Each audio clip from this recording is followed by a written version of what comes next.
Shalom. Sekali lagi dengan penuh sukacita iman, Shalom. Apa kabar teman-teman peserta Student Bible Meeting ke-25 dimanapun kalian berada? Bersyukur kepada Tuhan karena atas kemurahannya sehingga kita boleh ada pada kesempatan yang begitu indah di saat ini. Perkenalkan, saya Vini Matutu, mahasiswa semester 8 Pendidikan Guru Sekolah Dasar Fakultas Ilmu Pendidikan yang akan menuntun teman-teman pada materi 3 di saat ini. Kita akan memulaikan materi di saat ini. Untuk itu mari kita satu dalam doa, kita berdoa. Bapa kami yang bertata dalam kerajaan surga, ada ungkapan syukur kami naikkan di hadirat-Mu di saat ini Tuhan. Karena atas cinta kasih-Mu dalam kehidupan kami boleh memulaikan materi 3 di saat ini. Kami mau berdoa untuk teman-teman peserta yang akan mengikuti materi di saat ini. Tolong Kau berikan mereka hikmat sehingga mereka dapat mengerti dan memahami materi yang akan disampaikan oleh pembicara. Begitu juga untuk pembicara Tuhan, kiranya Engkau pakai dia dengan luar biasa sehingga dia boleh menyampaikan materi dengan begitu baik. Kami mau serahkan kegiatan kami di saat ini dalam tangan kasih-Mu Tuhan. Ini yang menjadi doa dan permohonan kami. Dalam nama Tuhan Yesus kami berdoa. Amin. Saudaraku, materi 3 di saat ini tentang Millennial Leadership 2 akan dibawakan oleh pembicara yang luar biasa. Yang saya sapa dengan kasih Ibu Insinyur Nora Jacobs MD. Dan perlu kita ketahui bersama, beliau merupakan misionaris independen, alumni S2 Magister Divinitas di STT Cipanas, Jawa Barat, dan berdomisili di Kota Mobagu. Materi kita di saat ini tentang Millennial Leadership 2 mengajarkan kepada kita bagaimana kita bertumbuh dalam satu kesatuan tubuh Kristus dan sepenanggungan dalam pelayanan mahasiswa. Untuk lebih lanjut akan disampaikan oleh pembicara kita di saat ini. Namun sebelum itu disampaikan kepada teman-teman peserta Student Bible Meeting ke-25. Jika teman-teman ingin bertanya selama pembicara menyampaikan materi, teman-teman dapat menyampaikan pertanyaan melalui kolom komentar. Jangan lupa untuk menyebutkan nama, semester, dan fakultas. Dan untuk pertanyaan akan dijawab oleh pembicara melalui video di akhir kegiatan. Kita akan memulaikan materi kita di saat ini. Kepada pembicara untuk waktu dan tempat disilakan. Shalom. Kembali saya rindu membagikan pada kesempatan ini bagian yang kedua dengan topik Millennial Leader atau Millennial Leadership. Saudara, generasi milenial adalah generasi yang lahir pada tahun 1980 sampai dengan tahun 2000. Jadi usia generasi milenial itu berkisar antara umur 20 tahun sampai umur 40 tahun. Dan mungkin kebanyakan dari saudara yang mengikuti SBM ini adalah generasi ini ya.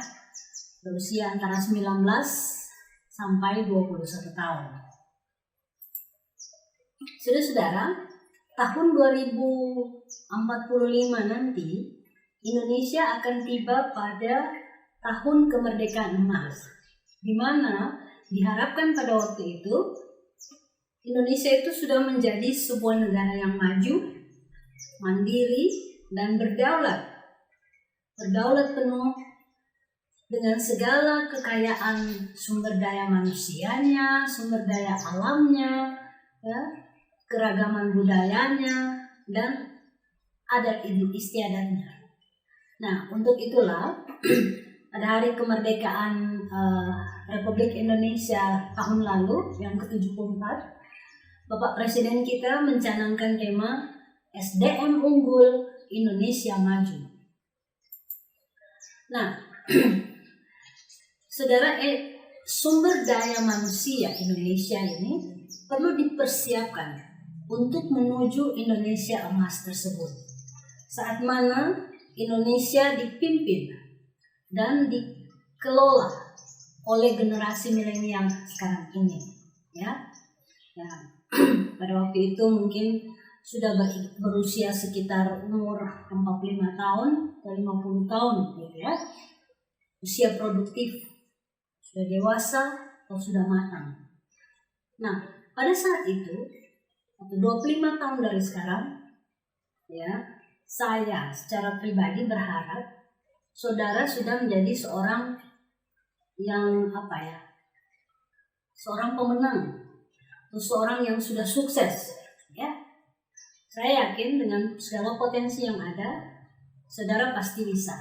Kita akan lihat apa sebenarnya yang perlu saudara persiapkan diri untuk memasuki tahun emasnya Indonesia waktu itu, ya. Nah, saudara akan seperti apa nanti 25 tahun depan? Itu sangat tergantung dari keputusan saudara ini, ya. Ingat itu. Saya berharap secara pribadi saudara waktu itu sudah turut mengambil bagian, ya, sebagai pengelola, sebagai pelaksana Indonesia maju, berkiprah di sana sebagai salah satu pemimpin yang sukses. Nah, mari saya mengajak kita melihat beberapa orang generasi milenial yang saat ini sudah menduduki jabatan sebagai pemimpin atau leader, ya, masih usia muda gitu. Ini mereka saya ambil sebagai contoh gitu ya, bahwa segala sesuatu mungkin bagi generasi milenial, termasuk menduduki jabatan sebagai pemimpin. Sebenarnya ada cukup banyak generasi milenial yang sudah sukses, ya, yang bisa saya jadikan sebagai contoh atau teladan. Namun pada kesempatan ini saya ingin bagikan dua saja, ya. Yang pertama saya ingin mengajak kita melihat yang namanya Risa Susanto. Nah, Risa Susanto ini berumur 27 tahun. Sekarang ini dia adalah seorang rektor dari Institut Bisnis Asia Malang yang dilantik pada tanggal 2 November 2019 lalu. Kita lihat track recordnya. Dia ambil S1 jurusan ekonomi di Universitas California, Berkeley. Kemudian dia ambil jurusan pendidikan S2-nya di Harvard dengan beasiswa LPDP. Sudah tahu Harvard itu adalah suatu universitas yang ternama dan yang terbaik di dunia, ya, salah satu yang terbaik di dunia. Kemudian sesudah dia ambil S2, dia menjadi seorang tenaga ahli muda di kantor staf kepresidenan, ya.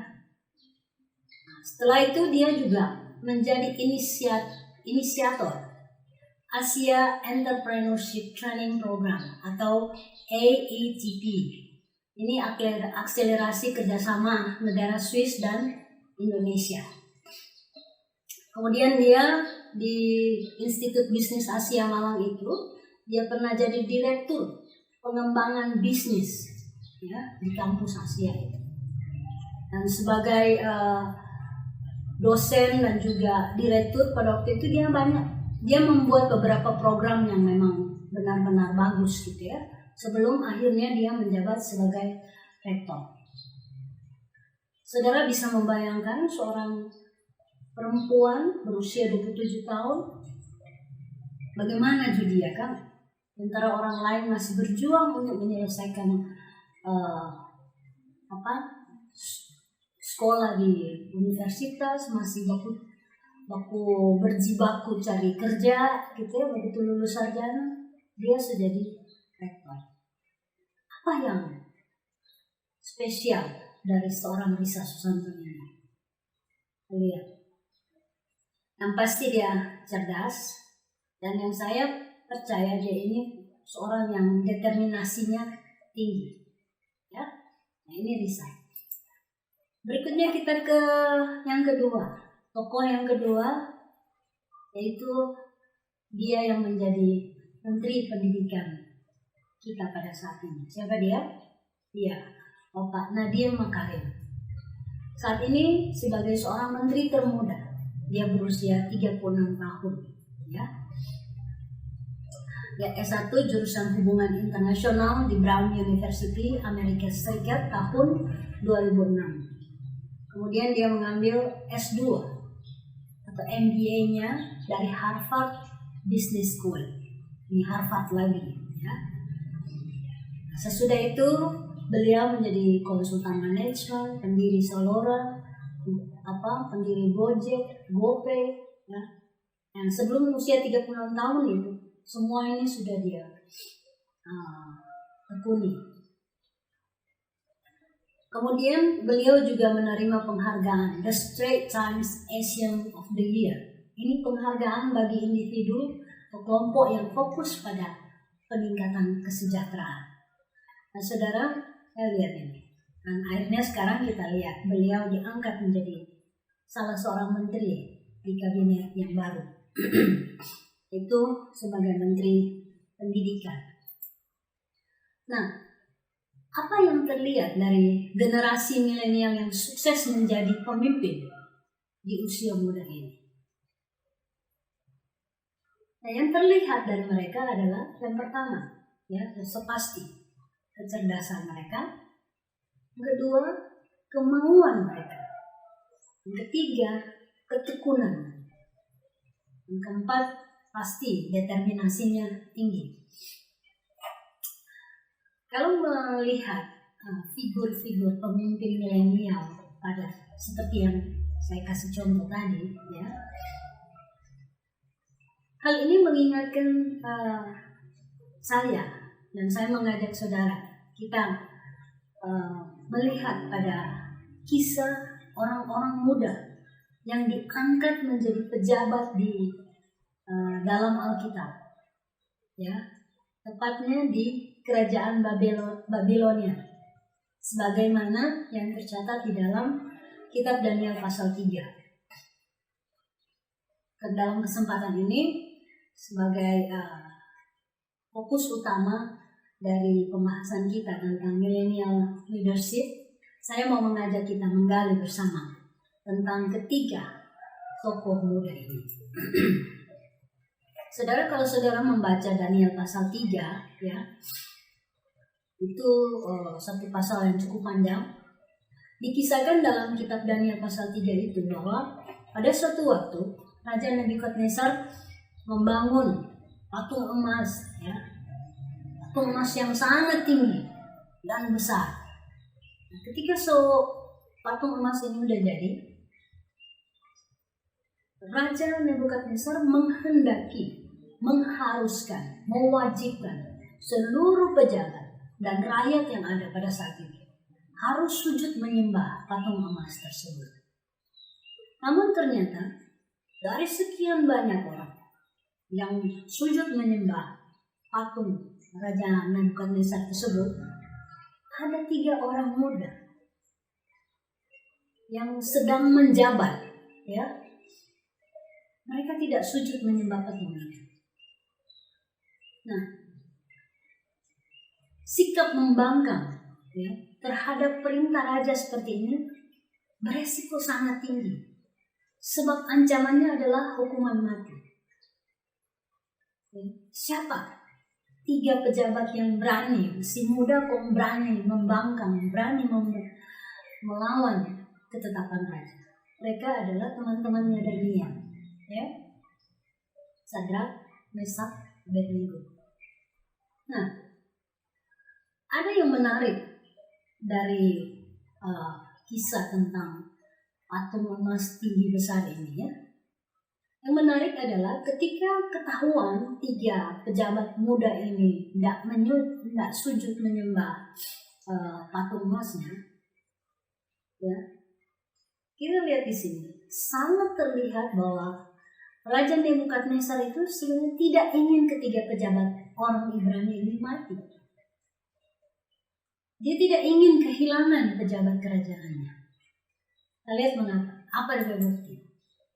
Nah, buktinya Raja Nebukadnezar ini masih memberi kesempatan kedua bagi mereka untuk sujud menyembah patung emas tersebut. Jadi itu prosesi diulang lagi, ya. Raja perintahkan, raja bilang nanti kasih babunyi ulang nih serdam dan segala bunyi-bunyian ini, begitu babunyi muni sujud nih. Namun ternyata ketiganya menolak tawaran raja. Bahkan dengan percaya dirinya, pede sekali, mereka berkata bahwa tidak ada gunanya. Nah, alasan mereka apa? Itu kita bisa baca dalam Daniel pasal 3 ayat 17 sampai 18. Bunyinya begini. Jika Allah kami yang kami puja sanggup melepaskan kami, maka Ia akan melepaskan kami dari perapian yang menyala-nyala itu dan dari dalam tanganmu ya Raja. Tetapi seandainya tidak, hendaklah Tuanku mengetahui ya Raja, bahwa kami tidak akan memuja dewa Tuanku dan tidak akan menyembah patung emas yang Tuanku dirikan itu. Nah, saudara lihat sikap Sadrak, Mesak dan Abednego, ketiga pemimpin muda ini, sungguh luar biasa, berani, ya. Sampai raja begitu geram, ya. Dengar doang kejawaban, raja kasih lebih panas 7 kali lipat perapian yang menyala-nyala supaya orang tiga ini memang betul-betul abu kal abu gitu. Tapi mereka tidak takut. Kalau udah prinsip ya, kalau mau mati mati. Tapi jelas biar dia mati. Yang penting tidak menyembah patung, tidak menyembah Allah lain selain Tuhan, Allah yang hidup. Nah, saudara, sikap Sadrak, Mesak dan Abednego, ketiga pemimpin muda inilah yang akan sama-sama kita dalami berkenaan dengan tema kita, ya. Mengapa Sadrak, Mesak, Abednego ini berani bersikap sangat militan seperti itu? Nah, ini kita perlu gali dan renungkan. Ada beberapa hal, ada 2 hal. Yang pertama, apa dibalik sikap militan mereka itu? Mereka itu takut akan Tuhan dan mengandalkan Tuhan. Nah, itu sangat kuat, ya. Sehingga inilah sama dengan Daniel. Mereka punya kecerdasan spiritual yang luar biasa. Yang kedua, apa modal? Apa dibalik sikap mereka yang sangat militan itu? Kalau kita merefer atau merujuk pada Daniel pasal 1 ayat 20, kita tahu 3 orang pemimpin muda ini jelas 10 kali lebih cerdas gitu ya. Sama dengan yang lebih kualitas. Sama. Hanya dong taman KTB ini ya. Nah, saudara, dengan modal kecerdasan utama seperti ini, membuat mereka menjadi pemimpin-pemimpin muda yang memiliki sikap dan cara berpikir yang mandiri dan penuh percaya diri. Mereka tahu apa yang mereka mau. Mereka tahu mesti bagaimana gitu. Ya. Mereka terbentuk menjadi pribadi yang pemberani dan berkarakter. Kenapa? Karena itu tadi. Mereka tahu siapa mereka tahu siapa Tuhan mereka. Jadi jati diri mereka jelas. Oke? Kemudian yang pertanyaan berikutnya. Mengapa Raja Nebukadnezar terkesan ingin mempertahankan Sadrak, Mesak dan Abednego dan berupaya menyelamatkan mereka dari hukuman mati yang dibuatnya sendiri? Itu karena raja tidak ingin kehilangan pejabatnya yang berkualitas. Saya yakin itu, ya. Artinya raja tidak ingin kehilangan pejabatnya yang jujur, pekerja keras, dan penuh dedikasi tentunya. Nah, dari teladan ketiga pemimpin muda Ibrani ini, kita boleh mempelajari, ya, bahwa sekali lagi sama seperti materi saya sebelumnya, kecerdasan intelektual itu, ya, kurang berarti apa-apa jika tanpa kecerdasan spiritual, ya. Orang pintar, berbakat, terampil, kalau tidak ada kecerdasan, tidak ada kesalehan di dalam dirinya, tidak berarti apa-apa. Mengapa? Sebab sesungguhnya kecerdasan spiritual inilah yang menjadi sumber utama keberhasilan atau kesuksesan seorang pemimpin, ya. Kesuksesan, atau dengan kata lain, keberhasilan, kesuksesan seorang pemimpin tergantung kepada Tuhan. Ya, kita ingat bahwa Tuhanlah yang mengangkat, Tuhanlah yang menurunkan seseorang dari jabatannya. Ya, Tuhan yang mengangkat raja, Tuhan yang melengsarkan raja. Semua di dunia ini tergantung pada apa maunya Tuhan. Ya. Nah, sekarang kita kepada saudara-saudara sebagai mahasiswa Kristen, pemimpin milenial, ya. Saudara, sumber daya manusia unggul, Indonesia maju, itu slogan atau itu tema, ya, tahun lalu. Semangat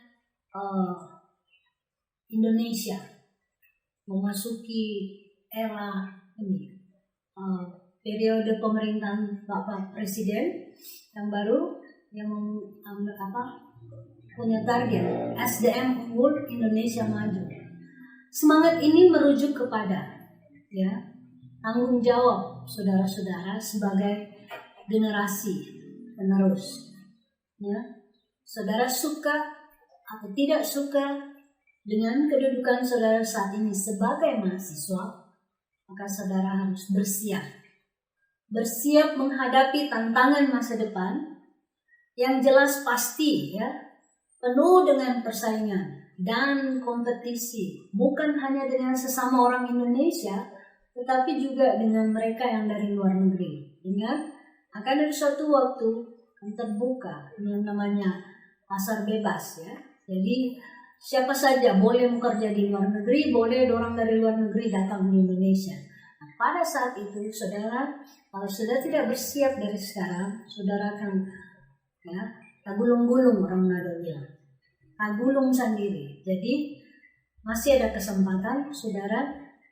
Itu yang tadi saya bilang. Mau bagaimana di 25 tahun ke depan, saudara, tergantung dari keputusan saudara saat ini.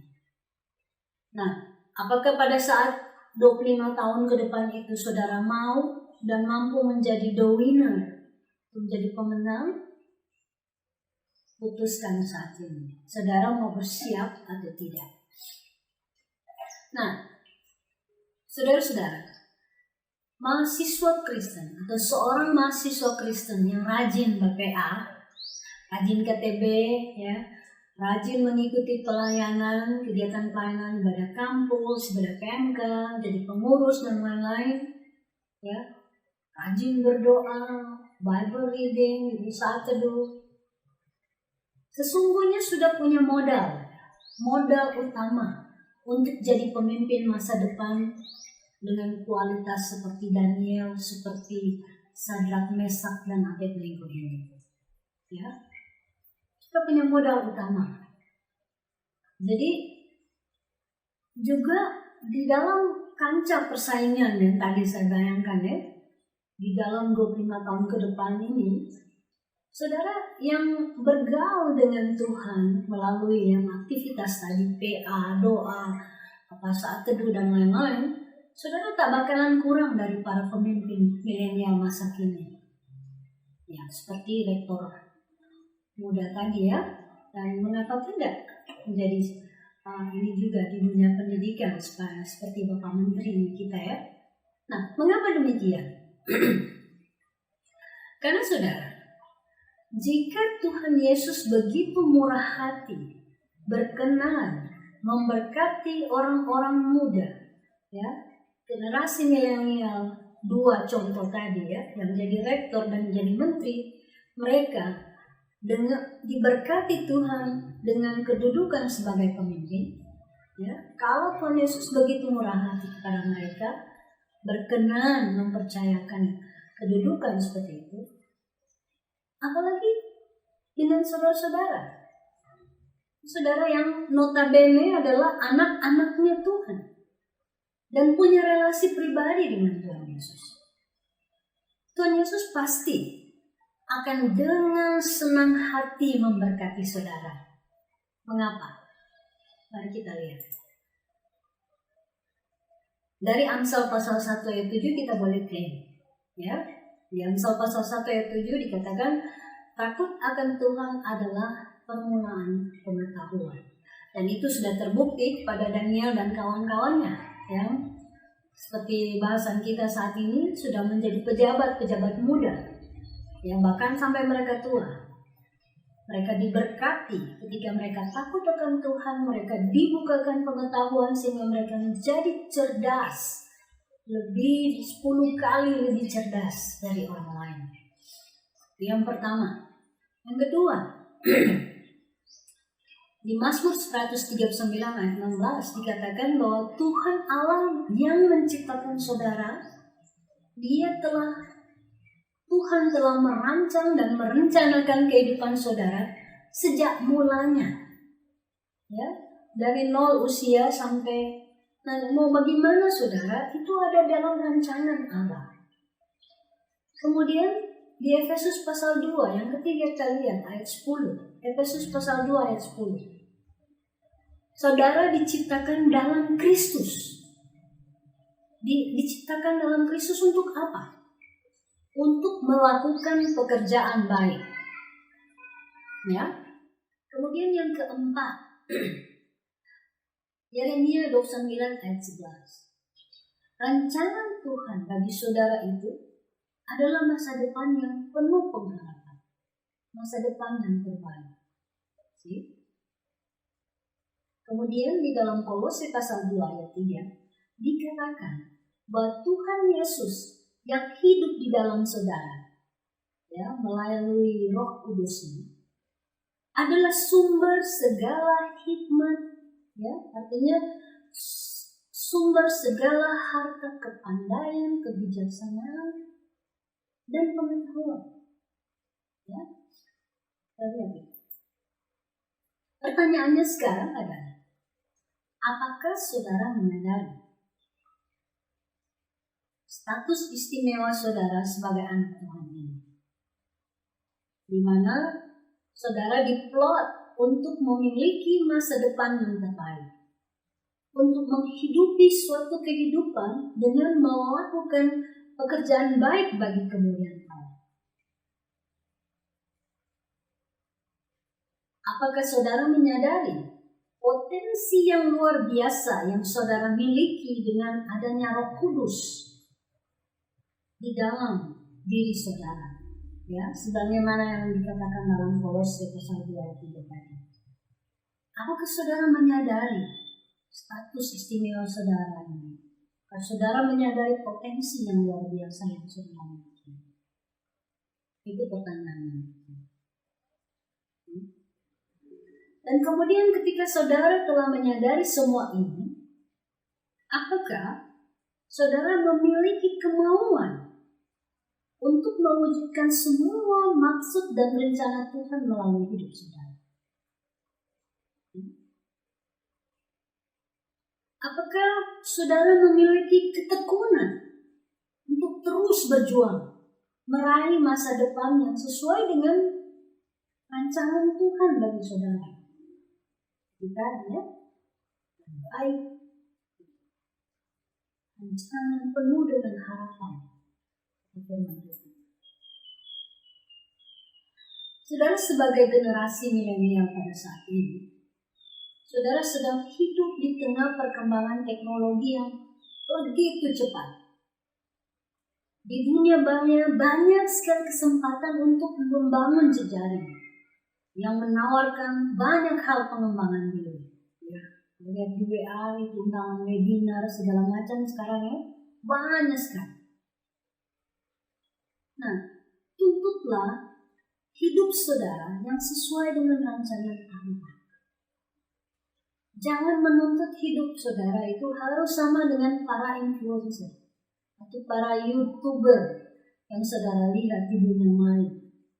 Masih bagus kalau dapat yang influencer atau YouTuber yang bagus, kalau dapat yang prank sama dia itu yang ngerjain para transgender di Bandung ya, akhirnya ditangkap polisi. Memang saudaranya tidak ada salahnya menonton YouTuber, tapi saudara harus ingat bahwa saudara juga punya keunikan sendiri. Ya, jadi sekali lagi saudara, tidak ada salahnya menonton YouTuber, ya. Tapi saudara perlu ingat, kalau menonton YouTuber untuk melihat mendapat inspirasi apa gitu ya, untuk ini kita mau kembangkan, ini dapat ideas atau gagasan-gagasan untuk berinovasi, untuk jadi kreatif dan sebagainya dalam rangka tujuan saudara sendiri secara pribadi, tidak apa-apa ya. Tapi yang penting saudara selalu ingat, saudara punya keunikan sendiri. Just be yourself. Jadilah diri sendiri sebagaimana yang Tuhan kehendaki bagi saudara, dan percaya dirilah ya. Kenalilah potensi diri saudara yang sudah dikaruniakan Allah, dan kembangkanlah itu menjadi modal diri saudara untuk sukses di masa depan. Ini sesuai dengan firman Tuhan dalam 2 Timotius 1 ayat 6. Silakan cek ya saudara, bahwa karunia yang dipercayakan Allah, yang diberikan Allah di dalam kita ada pada saudara itu harus dikembangkan agar nama Tuhan dimuliakan. Kemudian, milikilah gaya hidup yang bisa menjadi teladan dan tentunya membanggakan di mata Tuhan dan di mata orang tua dan juga sesama. Ya, itu nasihat firman Tuhan di 1 Timotius pasal 4 ayat 12. Nah, jika demikian halnya, maka persiapan seperti apakah yang saudara sebagai generasi milenial perlu persiapkan untuk menjadi pemimpin? Jika demikian halnya, maka persiapan seperti apakah yang saudara sebagai generasi milenial perlukan untuk menjadi pemimpin? Ya. Ada berapa hal. Yang pertama, dewasa. Saudara perlu menjadi pribadi yang dewasa. Saudara perlu bersiap diri untuk menjadi pemimpin yang dewasa. Dikatakan bahwa generasi milenial termasuk generasi yang luar biasa. Artinya, mereka mampu menjadi pribadi yang berhasil di masa usia masih muda. Namun tidak sedikit juga orang muda yang begitu mudah meraih sukses di masa muda, ya, bisa cepat kehilangan kesuksesannya atau bangkrut. Mengapa? Karena mereka belum matang. Mereka belum matang untuk menjadi seorang pemimpin. Ya. Nah, seorang yang belum matang itu biasanya mental seperti anak-anak, suka meraju, ya, masih ya udah deh mana yang baking sedapa dia gitu ya, enaknya sendiri, ingin dipuji, ingin diakui dan sebagainya. Nah, atau lihat kalau di kampus mau retreat ada acara PMK gitu, ada yang masih suka aja bawa kopi gitu ya. Nah, ini fokus masih di situ, masih suka bermain-bermain, belum dewasa, belum siap untuk jadi pemimpin. Nah, saudara jadi harus bersiap dalam hal ini. Nah, kalau saudara mendapati misalnya, ya, saudara masih ada yang begitu masih anak-anak juga ini dia suka aja bawa kopi gitu ya. Nah, kalau saudara perhatikan masih ada sifat komentar seperti ini yang sering muncul di dalam diri saudara, berdoalah saudara ya. Tuhan mau menolong saudara untuk membentuk saudara menjadi pribadi yang matang. Mengapa? Mengapa pribadi yang matang? Karena ternyata hanya mereka yang matang secara mental spiritual dan yang unggul yang akan mampu menghadapi tantangan dan persaingan di masa depan dan menjadi pemimpin masa depan. Ya, jadi bukan cuma cerdas, ahli gitu ya, berpengetahuan, berketerampilan tinggi, punya pengalaman kerja, tapi mental mesti dewasa, ya, mesti dewasa. Nah, pergaulan yang akrab dan kontinu dengan Tuhan melalui saat teduh, doa, program pembinaan, pelayanan itu bisa membentuk pribadi saudara menjadi matang dan dewasa, ya, baik secara iman maupun karakter. Ya. Saudara akan menghadapi di dalam organisasi, di dalam begitu banyak tantangan di dalam diri saudara, dari luar diri saudara, kan? Itu semua ketika saudara berhasil menghadapinya, itu akan membentuk kepribadian saudara menjadi matang. Yang kedua, ya, hal yang kedua yang perlu dipersiapkan dalam rangka persiapan menjadi pemimpin di masa depan, itu terbuka. Saudara perlu belajar terbuka, open mind, dan mau berbagi. Ya. Potensi menjadi seorang pemimpin tidak dapat hanya dilihat dari kemampuan seseorang di dalam dia bekerja. Misalnya gitu ya, ada orang yang sangat bisa diandalkan, dia pandai, dia terampil, dia disiplin, tetapi dia selalu bekerja sendiri. Dia tidak pernah membagikan kepandaian atau keterampilannya kepada orang lain. Kemudian karena dia merasa mampu dan diandalkan, dia juga tidak mau mengembangkan diri dengan mempelajari hal-hal yang lain. Nah, saudara, orang yang seperti ini itu tidak potensial untuk menjadi pemimpin. Ya. Sebaliknya, ya, ada seseorang yang mungkin dapat dia biasa-biasa saja, tapi dia sangat mau berkembang dan dia tidak segan-segan membantu orang lain. Nah, orang model begini ini yang potensial untuk menjadi pemimpin. Mengapa? Karena seorang pemimpin itu adalah seorang yang mau berbagi dan tidak berfokus pada dirinya sendiri. Dia tidak hanya fokus pada dirinya sendiri. Kemampuan, ya, untuk berbagi adalah karakter dasar dari seseorang yang murah hati. Jadi dia pemimpin lagi itu dari murah hati, ya. Dan hal ini sejalan dengan pengajaran Tuhan Yesus dalam Lukas pasal 6 ayat 36. Di sana dikatakan, hendaklah kamu murah hati sama seperti Bapamu adalah murah hati. Jadi perhatikan ya, perhatikan diri saudara sekarang ini. Apa mungkin saudara masih pencudu? Atau kalau mau itu masih suka hitung-hitungan? Ya, kalau masih ada saudara, berdoa dan bertumbuhlah dalam karakter murah hati. Jangan segan-segan menolong orang lain pada saatnya dan pada tempatnya. Mengapa saya katakan demikian? Karena ya tentu kalau lagi di suasana ujian, saudara memberikan contekan pada teman itu bukan murah hati. Nah, itu bukan murah hati pada tempatnya. Jadi tidak pada tempatnya malah kalau ujian kasih contekan, bukan murah hati. Oke. Nah, yang ketiga adalah optimis dan visioner. Seorang pemimpin adalah orang yang memiliki visi ke depan yang lebih baik daripada orang lain. Jadi orang lain mungkin dia punya visi yang lebih baik daripada orang lain. Visi inilah yang dapat membuat seseorang itu membuat rencana dan rancangan tindakan yang akan dia kerjakan untuk menghadapi, mewujudkan visi itu. Hal ini mungkin yang disebut dengan determinasi, ya. Seseorang itu mampu menentukan apa yang menjadi tujuan dan sasaran hidupnya.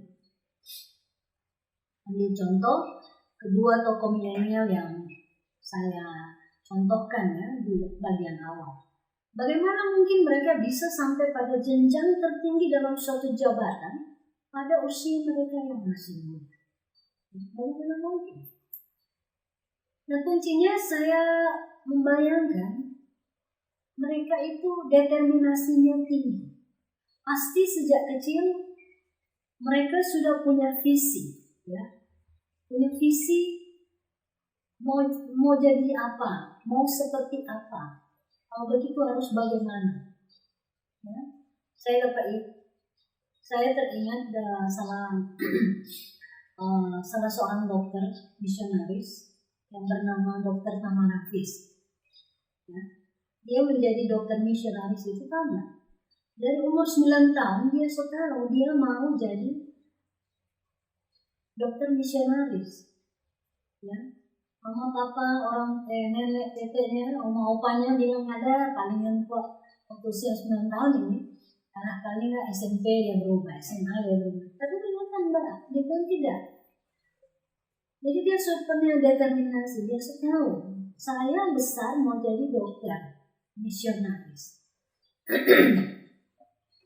Nah, seperti kedua tokoh yang sudah saya sharing di awal. Mereka mungkin tidak berpikir harus jadi rektor atau menteri.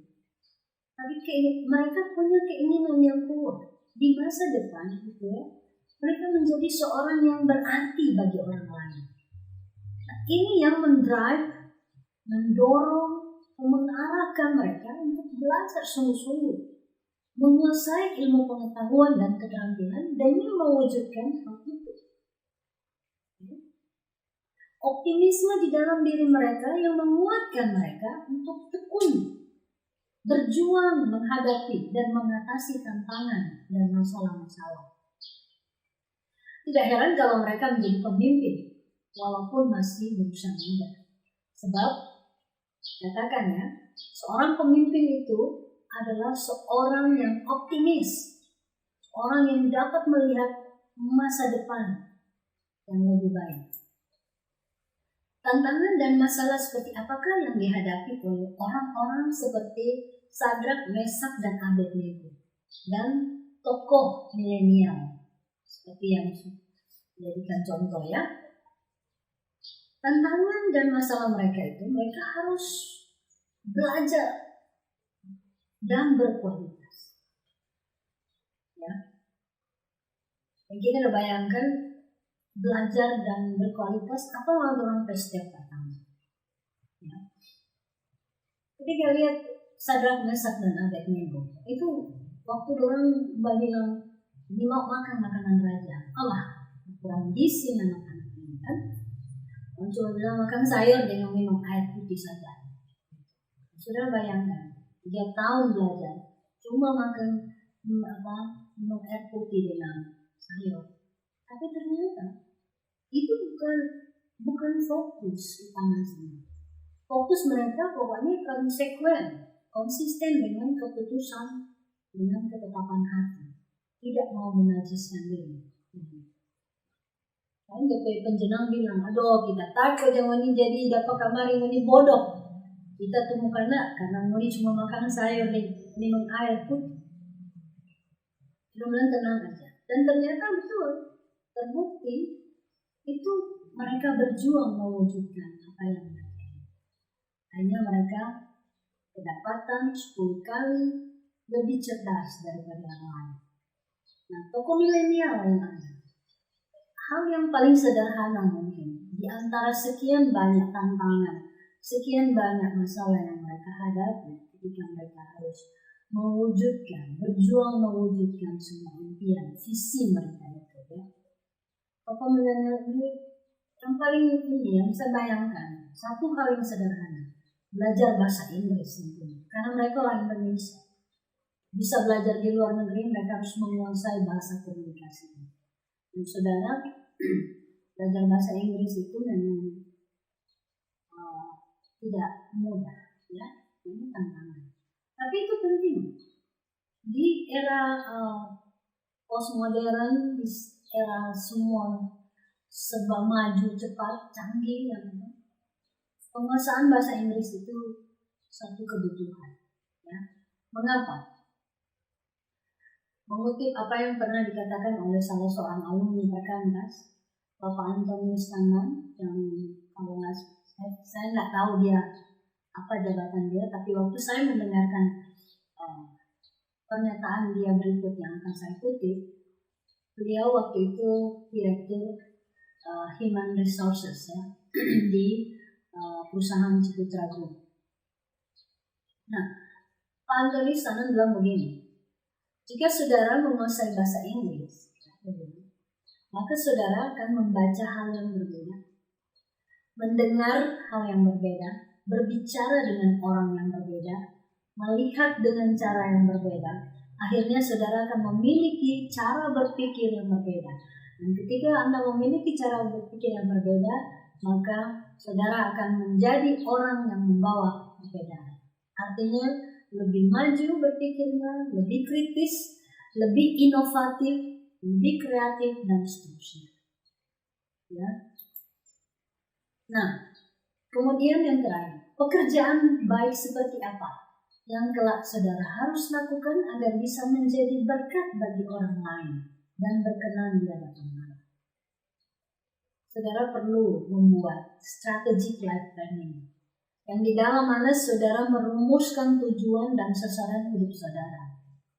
Mulai dari sekarang, 25 sampai 30 tahun ke depan, saudara mulai berdoa, tanya pada Tuhan, kita mau jadi apa? Apa rencanamu buatku Tuhan? Ya. Mungkin ini tantangannya. Saudara mulai harus belajar sungguh-sungguh, harus menjadi berkualitas. Ini tantangan luar biasa. Ya. Berkualitas termasuk di dalamnya itu adalah mempelajari bahasa. Dan cuma belajar bahasa Manado, ya, bahasa Indonesia, belajar bahasa komunikasi internasional. Karena saudara akan memasuki era pasar bebas, persaingan tinggi. Kalau saudara tidak menguasai bahasa komunikasi, saudara tidak akan terpakai. Tidak mau terpakai di mana-mana. Ya. Nah, sama seperti yang sudah saya singgung pada materi sebelumnya, saya rasa penting sekali bagi saudara untuk memahami panggilan saudara, mau jadi apa dan bagaimana. Ingat, visi pribadi saudara harus tumbuh dari kesadaran bahwa saudara ini diberkati untuk menjadi berkat. Saudara diciptakan dalam Kristus untuk melakukan pekerjaan baik. Nah, mungkin ini yang bisa saya bagikan kepada saudara dalam kesempatan ini. Jadi sekali lagi saudara, persiapkanlah diri saudara untuk menjadi seseorang yang berguna di masa kini dan masa depan, bagi kemuliaan nama Tuhan Yesus dan bagi kesejahteraan sesama manusia. Saudara menjadi apa? Saudara menjadi ada di mana, menjabat sebagai apa? Satu prinsipnya, saudara menjadi seseorang yang berguna. Hadapi dan majulah. Atasi semua masalah. Hadapi setiap tantangan dan atasi setiap masalah bersama Tuhan dan di dalam Tuhan. Jangan takut, karena Tuhan Yesus menyertai dan memberkati saudara senantiasa. Ingatlah, ya, bahwa Tuhan telah merancang kehidupan yang terbaik untuk saudara. Itu bagiannya Tuhan. Tuhan sudah merancang, dan bagian saudara adalah mengambil bagian di dalamnya dengan cara mengerjakan bagian saudara, belajar dan menjadi pribadi yang berkualitas menghadapi masa depan. SDM unggul Indonesia maju. Tuhan Yesus memberkati.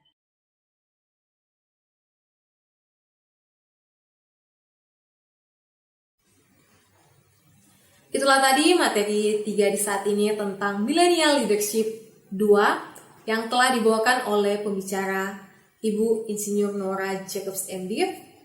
Dan diucapkan terima kasih kepada pembicara yang telah membawakan materi yang begitu luar biasa. Tuhan kiranya menyertai dan memberkati Ibu dalam tugas dan tanggung jawab. Dan disampaikan terima kasih juga kepada teman-teman peserta Student Bible Meeting yang telah menyampaikan pertanyaan selama materi berlangsung. Dan diingatkan kembali kepada teman-teman, jika teman-teman ingin bertanya, teman-teman dapat bertanya pada kolom komentar. Dan untuk pertanyaan akan dijawab oleh pembicara melalui video di akhir kegiatan. Berbicara tentang millennial leadership berarti berbicara tentang pemimpin di era milenial. Sebagai mahasiswa Kristen, kita merupakan pemimpin di masa depan, yang berarti kita merupakan pemimpin di era milenial. Dan sebagai pemimpin di era milenial, kita harus memiliki pengetahuan tentang teknologi dan informatika, mandiri, bertanggung jawab, dan tentunya kita harus memiliki karakter Kristus. Kita akan menutup materi kita di saat ini. Nah, kita satu dalam doa, kita berdoa. Tuhan Yesus yang Maha Kasih, kembali lagi kami datang di hadirat-Mu Tuhan untuk mengucap syukur dan berterima kasih atas penyertaan Tuhan sehingga materi di saat ini Tuhan boleh berjalan dengan begitu baik. Kami yakin, kami percaya itu semua karena campur tangan Tuhan saja. Kami mau berdoa untuk pembicara di saat ini. Kiranya Engkau selalu menyertai dia dalam tugas dan tanggung jawab, bahkan kesehatan dan kekuatan selalu menjadi bagian dalam kehidupannya. Begitu pula bagi kami yang telah mengambil bagian pada materi di saat ini, baik peserta maupun panitia Tuhan, Engkau sertai setiap kami Tuhan, agar kami boleh mengikuti kegiatan demi kegiatan dengan tidak kurang sesuatu apapun. Ini yang menjadi doa kami Tuhan, dalam nama Tuhan Yesus kami berdoa. Amin. Demikianlah materi 3 di saat ini telah selesai. Saya, Vindi Matutu, mengucapkan terima kasih kepada kita sekalian yang telah mengambil bagian pada materi di saat ini. Tuhan Yesus kiranya selalu menyertai dan memberkati dimanapun kita berada. Shalom.